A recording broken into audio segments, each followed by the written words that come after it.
Hi friends, இன்றைக்கி நம்ம 10 புதிய ஆங்கில சொற்கள் பார்க்க போகிறோம். அதோட மீனிங், அப்புறம் அதை எந்தெந்த இடத்துல யூஸ் பண்ணலான்னு பார்க்கலாம்.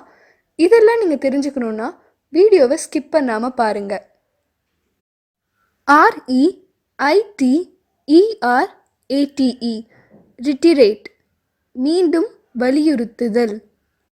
இந்த வேர்டை எப்படி சென்டென்ஸில் யூஸ் பண்ணலான்னு பார்க்கலாம்.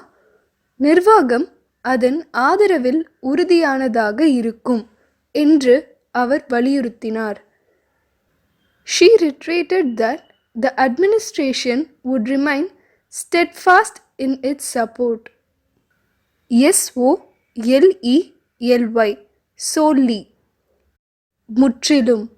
இந்த வேர்டை எப்படி சென்டென்ஸில் யூஸ் பண்ணலான்னு பார்க்கலாம். இது முற்றிலும் அவரது தவறுதான். It was solely his fault. ASSESS assess, மதிப்பீடு. இந்த வேர்டை எப்படி சென்டென்ஸில் யூஸ் பண்ணலான்னு பார்க்கலாம். குழு பிரச்சனைகள் தொடர்பான முக்கியத்துவத்தை மதிப்பீடு செய்ய வேண்டும். The committee must assess the relative importance of the issue. GRACE grace, கருணை. இந்த வேர்டை எப்படி சென்டென்ஸில் யூஸ் பண்ணலான்னு பார்க்கலாம்.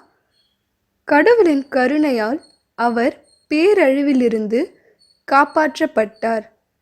By God's grace, he was saved from disaster. EXONERATE exonerate, மன்னித்தல். இந்த வேர்டை எப்படி சென்டென்ஸில் யூஸ் பண்ணலான்னு பார்க்கலாம். நீதிமன்றம் என்னை மன்னித்து விட்டது. The court has exonerated me.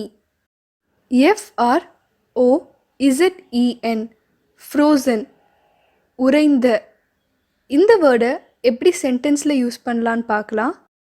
அரசு உறைந்த பனிக்கட்டிகள் மீது ஒரு எச்சரிக்கையான நடவடிக்கை எடுத்துள்ளது. The government has took one cautious step on the frozen ice. IDLENESS idleness, சோர்வு. இந்த வேர்டை எப்படி சென்டென்ஸில் யூஸ் பண்ணலான்னு பார்க்கலாம். எல்லா தீய செயல்களுக்கும் மூல காரணம் சோர்வு. Idleness is the root of all evil. SANCTION sanction, ஒப்புதல். இந்த வேர்டை எப்படி சென்டென்ஸில் யூஸ் பண்ணலான்னு பார்க்கலாம். வங்கி கடன் கொடுப்பதற்கு ஒப்புதல் அளித்துள்ளது. The bank has sanctioned for giving the loan. APPRISE apprise, தெரிவித்தல். இந்த வேர்டை எப்படி சென்டென்ஸில் யூஸ் பண்ணலான்னு பார்க்கலாம். அவருக்கு இன்று நடைபெற உள்ள கூட்டத்தை பற்றி தெரிவிக்கப்பட்டது.